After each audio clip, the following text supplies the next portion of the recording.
So let's address, first of all, where would I probably play a drop shot from? Can I play a drop shot from the baseline? Yes, I can. If my opponent is off the court and I feel like that's a shot I own. If I've practiced it enough times, I can hit a drop shot from any place on the court. It's a little more challenging from back here because I have to slow the ball down, which gives them more time to read it. I'd prefer to be moving forward into the court. In fact, the closer I can get to the net, the more effective my drop shot's going to be. You typically see the pro levels or the high level players drop shotting from about mid-court, from about, say, 40 feet away, 30 feet away from the net, on their way to the net. And the person, why do they drop shot? The person is either slow recovering on the other side, or they're off balance on the shot, or I haven't hit one for a while. So my footwork is based on where I'm hitting from, and it's very similar. I'll always be moving through a drop shot, and ideally said this is okay. From here forward is drop shot zone, off the forehand or the backhand. Footwork is I'm moving as I hit it. If I stop to hit a drop shot, I've stopped my own energy. Because I have no backswing, or a small backswing, no footwork, my opponent reads drop shot before I even make the shot. So I telegraph the shot from there. If I'm moving through the ball, I have to sell this drop shot as an approach shot. So actually I have a fairly big windup, like I'm really going to approach hard, come in, then I soften my hands and I make the shot.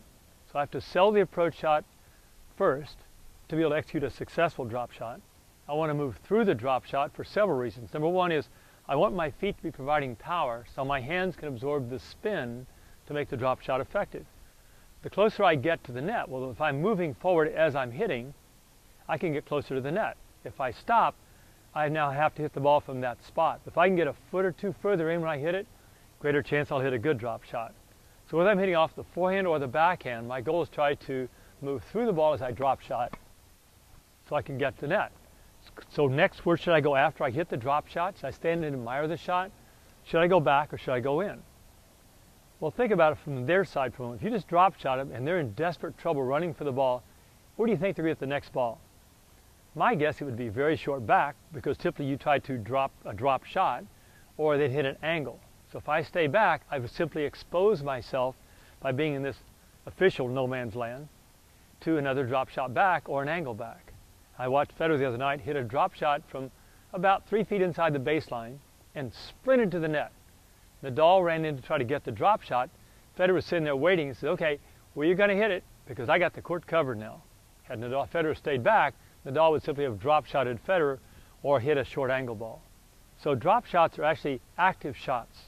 You're hitting in motion, moving through the ball, and typically hitting off your outside foot, which means that I get to the ball on my right foot first as I get to the shot, which allows me to move through the ball.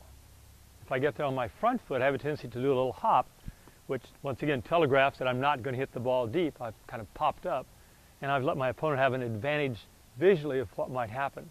On my backhand side, on my outside foot as I get to the ball, so I can travel through the ball as I'm making the shot. So I'm on my way in. So footwork is hugely important. And as you get better, how do you think you get better at hitting drop shots from back here? You practice. So I need to practice from all parts of the court from different angles. So that's footwork and positioning. Now where should my ball be positioned? The ball position is typically down the line. And why would I not go cross court? Well, I would if my opponent were on that side. I might drop shot to this side. But if I drop shot down the line, it allows me to move directly into the court, positioning myself in front of the ball, cutting off most of the angles that he has to play back. So drop shots are hit with correct footwork as like an approach shot. You are moving as you play it. You're trying to position yourself as close to the net as you can get to drop shot it, and then move in tight after the drop shot to cut off their angle return. Footwork and positioning is huge as far as executing the correct tactic with your drop shot.